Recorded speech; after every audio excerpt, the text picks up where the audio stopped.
And Brandon, if the Bucs want to run the football, more power to you. If you want to beat the Chiefs by playing that stupid time of possession, keep the ball out of Mahomes' hands, I dare you. So that's why for this game, Brian, with respect to your positional brethren, I have the running backs where I do. But realistically, you don't beat the Chiefs. I don't think anybody can beat the Chiefs. Patrick Mahomes is too effective. And you don't just have to outplay Patrick Mahomes. You have to outcoach Andy Reid. I don't think anybody can do that. This Chiefs team is set up not just for now, but for a long time. The only way the Chiefs lose this game is strip sacks. Mahomes is not going to throw picks.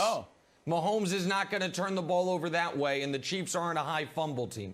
But a JPP or Shaq Barrett strip sack on a slow-developing play down the field, that can flip the game. So throw the ball a ton, but get the ball out fast. If you do that, you will win. The Bucs can't stop the Chiefs' offense play for play, assuming they're throwing the football down the field. So that's what I expect. That would be my game plan. I was focused almost exclusively on the Chiefs' offensive side of it. I think Brandon covered the Chiefs' defensive side really well. But that should be the game plan. Do what you do, but do it faster than you usually do it.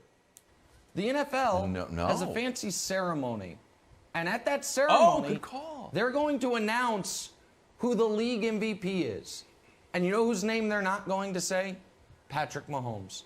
And you know who I know verifiably, and after the Chiefs win the Super Bowl, I can probably elaborate more on this, is furious about that?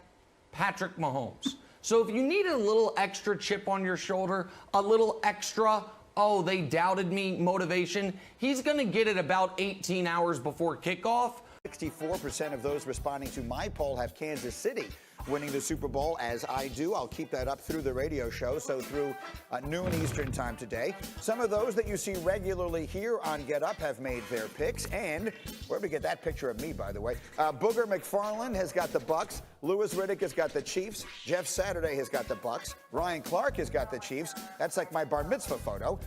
And so let's go on now and bring the rest of the crew in here, and we will see what they think is going to happen. I'll tell you what, Greeny, I really like, in most rematches, I like the team that lost the previous matchup, because when you lose, it forces you to analyze everything that you did to contribute to that loss. When you win, sometimes the things that can make you lose get swept under the rug because you got the result that you wanted. I like Tampa Bay 31-27. I believe the GOAT gets it done. I think we're not making a big enough deal about the loss of the tackles for Kansas City. That's another high-scoring pick. Again, the total right now is 56 and a half. Who am I going to next? Orlovsky. Dan, who you got Sunday? Kansas City Chiefs. I'm going to take the Kansas City Chiefs until Patrick Mahomes shows me he can't get it done, Greeny. This is Super Bowl. They're the best coached team in football. They've got the best player in football. We're in an era where offense is dominant. They've got the most explosive offense that I have certainly ever seen. And I do think that a huge key is the reality that this defense is way better in Kansas City than people are giving it credit for. So Patrick Mahomes' ability to make plays and make the right play, to win the rep when the defense kind of wins it, he's just such a special player. Too many weapons. Travis Kelce, Tyreek Hill, Mecole Hardman, Sammy Watkins, Clyde Edwards-Helaire. Too many weapons. But I think that the Kansas City defense rises up and makes a bunch of big plays and finally gets the national recognition that they deserve. You mentioned yesterday that you think Edwards-Helaire is a sneaky, interesting pick as a dark horse for MVP. All right, Graziano, you've proven this week you know everything about Super Bowls past. Give us your look at the Super Bowl future. Who's going to win? Yeah, but I stink at this, game picks. Like, look, I have picked against the Buccaneers in each of their 3 postseason games so far, and as we know, they've won them all. So no more. I'm done picking against them. I am all in. I am picking the Tampa Bay Buccaneers. What? Shiver me timbers, fire the cannon, whatever, man. I'm in. Tampa Bay 35-31. It is the Super Bowl. Like Tom Brady's playing in it. Give me Tom Brady. Gee, I've been back and forth, man, like I was in relationships in high school. I just didn't know what girl I wanted to date, so I was friends with all of them. Here's the thing. I definitely have been on Tampa. Like, I've been on the Bucks. I've been texting Dan Orlovsky and Mina Kimes and Laura Rutledge all week. Like, y'all, I think I'm taking the Bucks. I think I'm taking the Bucks. I'm not taking the damn Bucks, G. I'm not picking against Patrick Mahomes and Andy Reid. I'm going to the end. I said I picked against the Kansas City Chiefs one time this year, and they won by like 40 against the Dolphins when the Dolphins defense was playing great, and the Dolphins turned them over a bunch of times. And guess what happened? The Kansas City Chiefs won the game. I have never seen 15 offensive linemen out or not, receivers out or not, struggling on offense early and a long time in games. We can go back to last year's Super Bowl. I have never seen him not answer the bell. He's going to answer it again on Sunday. I got the Kansas City Chiefs. Well, I mean, the best thing I can tell you. 35-27? But, Skip, I'm taking the Chiefs because it's hard for me to see a scenario in which the Chiefs does not get 30 points. I watched Washington turn the ball over with their backup quarterback that was taking online classes. He got 23. Drew Brees got 20 points with 4 turnovers. Aaron Rodgers got 26 points with a turnover. My homeboy has scored basically, what did he got? Averages 34 points in his playoff career. 6-1 in his playoff career. He's gotten at least 31 in every single game except the game that he got hurt the first drive of the third quarter against Cleveland. But the matchup within the matchup is going to be JPP, Shaq Barrett against the 2 backup tackles for Kansas City.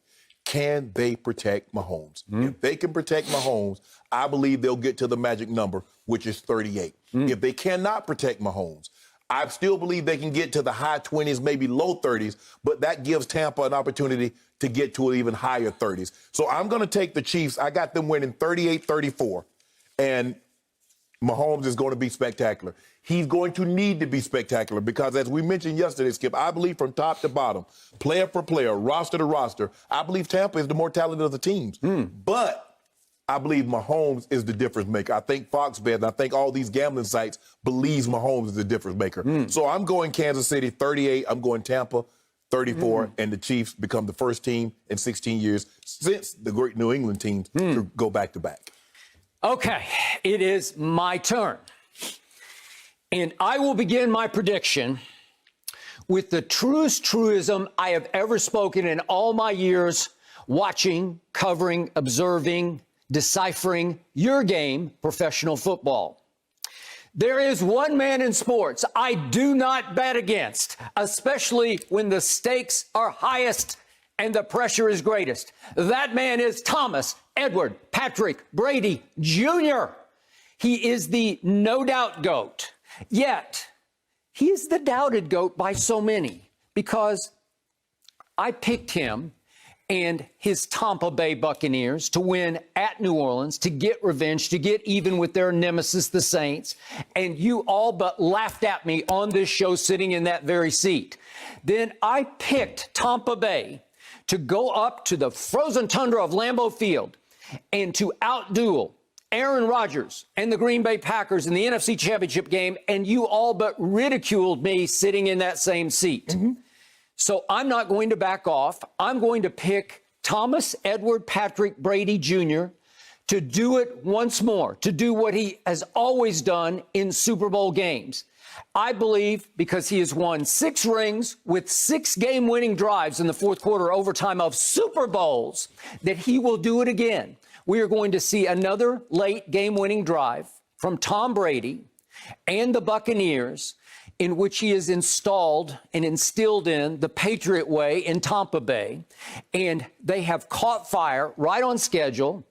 I think they're a little hotter and a little more meant to be fairy tale story than the Kansas City Chiefs are. I've told you that I think the Chiefs have used up all 9 of their lives this year, and I think they won't have one left this time. Hasn't Tom used up all 9 of his Super Bowl lives? Because the games have been close, remember? So we'll see about that, because I think he's going to do exactly what he always does with a late game-winning field goal drive. But I think the script is going to be flipped on its head. I see a completely different game than you just detailed and outlined for me. I see the opposite of a shootout. I see a defensive struggle on both sides. I do. I see low score. I see 23-20, Tampa Bay over Patrick Mahomes. I say that Tom Brady will swallow his ego in ways that Andy Reid will not be able to. And for once, he'll say, this game is about playing keep away and letting my defense play the game it plays the best, which is take away. I believe that the defense will swarm on him. I believe both those rushers, I believe the two inside rushers, I believe Vita Vea and Sue will have their impact, blowing up the pocket from the inside out. And I believe he won't be able to escape as usual because those two guys can run on the flanks. Mm-hmm. And I believe they'll mix in a blitz here or there, but mostly they're going to play cover 3. I think they're just going to play safe defense where you can't get behind us. So I believe you're going to see Brady at his subtle greatest, where it's going to be long drive greatness. And I believe that Tampa won this game, won this Super Bowl in the final 3 quarters of the November 29th game, in which it looked like they were about to get blown completely off their home turf. Because if you look at what happened in the last 3 quarters of that game, Brady threw for 313 yards, fairly quietly, because it looked like they had been embarrassed. But here's the thing, though, Skip. How many of those yards did he throw for when they win 1 score? Okay. Well, you can argue they took their foot off the gas. You can argue they relaxed on defense. You can argue all the above. But in the second half of that game, Patrick Mahomes threw for a grand total of 103 yards. They started to draw a bead on him. They started to figure out how to play him on defense, and Tom started to figure out how to play Spagnuolo's defense on offense. And it started to click because Tampa won the last 3 quarters 24-10. Tampa won the second half 17-7. 2 long drives in the fourth quarter directed by Brady, 75 yards and 73 yards, cut the score to 27-24 with 4 minutes and 10 seconds left, and the defense could not get him the ball back, or I believe he would have won that game. But that's the thing, though, Skip. But you never had the ball with a chance to take the lead. He will have lots of pressure on him that he hasn't had before. I say it's going to be the most pressure he's going to have in his face, maybe in his career. And I believe that Tampa will take the ball away from him somehow via fumble, sack, fumble, interceptions. I believe they're going to have 3 turnovers. You do realize that the guy's only turned the ball over twice in his playoff career. Yep. I got twice. It. Mm-hmm. Number 1 in takeaways is Tampa Bay. What have they been doing to everybody they play? What did they do to Drew Brees? What did they do at Green Bay? We don't give it away, though. Mm-hmm. That's what we don't do. Okay, well, good luck. Can we see what Tyreek did after the 17-0 touchdown on November 29th? We should see it over and over and over and over again. You're probably going to see it again. Yep. You're probably going to see it again. Okay. All right, good. I dare you, Tyreek. I dare you to backflip in the Super Bowl. I dare you. Andy told him to say, wait, because, we don't want anybody to cheap shot. And, we won't be able to finish the game because we're going to swing it out. But anyway, Skip, you could have stopped that. You could have prevented that. All you had to do was just, stop Tyreek. What is my Super Bowl prediction? Well, no one knows what's going to happen in the Super Bowl. I think predictions are pretty darn worthless. And if I'm right, it's only because of blind luck. So I'm going to say Chiefs 31-24, Patrick Mahomes MVP. I mean, really going out on a limb there. Mm-hmm. Sports Nation looking for a little filler from us. I've got the Chiefs, -3. That was the margin last time when they met in Week 12. If you remember that game, Tyreek Hill had 200 yards receiving in the first quarter. And by the time the Bucs figured out what hit him, it was too late. And I just don't think their secondary can keep up with the Chiefs receivers. I also think a Tyrann Mathieu player to watch. He's going to give Tom Brady some fits in this game. He's a ball hawk. I expect him to make a key turnover somewhere in this game. And I think the Chiefs win by more than 3 and win their second consecutive Super Bowl.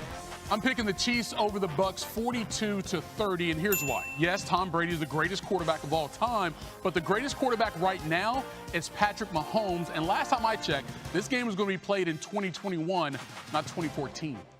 I have my concerns about how well the Chiefs can protect Patrick Mahomes down 2 tackles, plus JPP and Shaq Barrett have been so good coming off the edge for the Bucs. However, Andy Reid is almost unbeatable when he has an extra week to prepare. I'm going to go Chiefs 34, Bucs 28. Book it. All right, so here's my pick for Super Bowl 55. It's actually pretty simple when you break it down. I'm going Tommy in Tampa Bay for this reason. In a year like 2020, where anything and everything that wasn't supposed to happen happened, why wouldn't the Buccaneers win with being the first team ever to play a Super Bowl in the host city? Give me Tampa, and I'm also going to give you a bonus. Devin White, Super Bowl MVP. I'm even going to give you a score, 31-26. You've been spoiled with my knowledge. Tampa Bay, first to do it. They get the win in their home stadium. Here's the thing. I would absolutely love to see the Kansas City Chiefs win and beat the Tampa Bay Buccaneers and repeat as Super Bowl champions, because it almost never happens. It's been like 15 years. The problem is, I don't think that's going to happen because of the issues they have on their offensive line. I think it's going to be too tough for Patrick Mahomes and company to overcome, even though it is Patrick Mahomes. So I think it's going to be really close, just like last year's Niners-Chiefs Super Bowl. But this time, I think Tom Brady gets it again and gets Super Bowl win number 7, this time for the Buccaneers. So who do I have to win the Super Bowl? Okay, you know what I'm thinking of right now? I'm thinking about Ashley, because she's Hollywood, and that's like the Chiefs. Patrick Mahomes, he's got the hair, he's got the TV campaign, all of that. And you know what? This is the best team in the league. So before we try to debate Tom Brady versus Patrick Mahomes, let's just figure this out. 15-1, dominant through the postseason. Who do you think's going to win? It's the Chiefs. Oh, it's prediction time? Greg, so what's Twelman doing? Who's he picking? Brady in the Bucs, huh? That leaves me no choice. Patrick Mahomes and the Chiefs. Will this Super Bowl be too big of a challenge for the GOAT? Yeah, for Tom Brady, it will be too big of a challenge. For the Buccaneers, to be decided. But for Tom Brady, it's going to be too big of a challenge. My point is this. Tom Brady, the challenge is, can you go out there and go blow for blow with Patrick Mahomes? No, he does that. The challenge. He tried to do that with Nick Foles. And he lost. Thank you. So the question is, will this be too big of a challenge? Yes. Hold on. Is the ultimate goal of a challenge is to be victorious? Correct. So if it doesn't mean throw more punches, it means maybe I got to be a little better on my punches thrown. Maybe I got to be more selective with the punches thrown. Maybe I don't even have to take punches. Maybe I have to work on my defense. Me as an offensive player, work on my defense, protect the football. Okay. Whatever it may be. But I think you're having a conversation is who's going to have better numbers? I'm not having that conversation. I'm saying the challenge. The challenge for him is based on the goal. The goal for him is to win. And I think that this challenge is not unsurmountable. But okay, that's great. Then that's true. Now that's you're my true. friend. But Now you're my friend. No, how do you beat the Chiefs? Because you don't beat them trying to outscore them. The only team that beat Patrick Mahomes' Chiefs this year was the Raiders. Put up 40. They beat them by outscoring them. So if you're talking about the 2012 Ravens, I'll ride with you. Like, hey, you just got to play great defense, play sound defense, and trust that Joe Flacco's not going to make great plays. But if you're telling me a challenge comes down to winning the game, the only way we've seen Patrick Mahomes get beat this year is by a team who put up 40, even when Patrick Mahomes put up mid-30s. Yes. Then Tom Brady is going to have to be the conduit. It's going to have to come down to Tom Brady. Tom Brady's going to throw one up. I know Brady's going to give 1 or 2 away. You know? I do. Oh, I do. Oh, you I got into my crystal Look at ball you. and I What see you hammer one. over this? Who's winning Super Bowl 55 double nickels, the Chiefs or the Bucks? You already know what it is, baby. It's the Chiefs. It's the Chiefs. It's the Chiefs because Patrick Mahomes is just that dude. I like Chiefs 32-24. It's going to be high scoring. I do think the Bucks will slow the Chiefs down for a quarter, maybe 2, about 50 cents worth. But at the end of the day, Patrick Mahomes, he is going to do what he always does. He's going to get his. What I say yesterday, Chiefs going to get got. But Patrick Mahomes going to get his more than he get got. No. Okay, I'm with you there. Here's my prediction. What's up? It's the Bucks, 29-27. Though you think it's the Chiefs, it's the defense, man. They're going to hold them boys to under 30 points. They're going to be able to ground and pound them. And once you do that, Tom Brady's going to open up. Oh, Mike Evans, what you doing down there? Hey, AB, who you over there? You playing? Chris Godwin, what's up? Here's another big ball. That's all they're going to do. They're really going to go back to their old dink and dunk game. And they're going to win the time of possession. And that's going to eat up the clock. Patrick Mahomes sitting on the sideline a little more than he wants. 29-27. But I'm going with Kansas City. 38-34. I think that Tyreek Hill is a monster. I think Travis Kelce is too. And Patrick Mahomes is the one throwing them the football. I think too much offensive firepower when it counts. I'm going with Kansas City by 4, 38-34. 31-27. Molly's right, but it's going to be the Chiefs. Patrick Mahomes is going to do exactly what Dan said he has to do. He's going to be Superman in a game where they should not be favored. They should be the underdog. Patrick Mahomes will defy logic and have the game of his life, and the Chiefs will win narrowly, probably in a comeback. I like it. Listen, I'm taking Kansas City. I took Kansas City back in February, March, April, May, June, July, August. I'm sure as heck not going to turn my back now. I think their defense is way better than people have given it credit for. I also think in football, sometimes you ride turnover waves. And at some point, that wave stops. And Tampa Bay has ridden a turnover wave. And Patrick Mahomes does a lot of things. He just doesn't give the ball away that often. I don't expect him to do it in the Super Bowl. They're the best coached team in football. They've got the best player in football. And they're the roster that is most constructed to play high-level football in the NFL right now.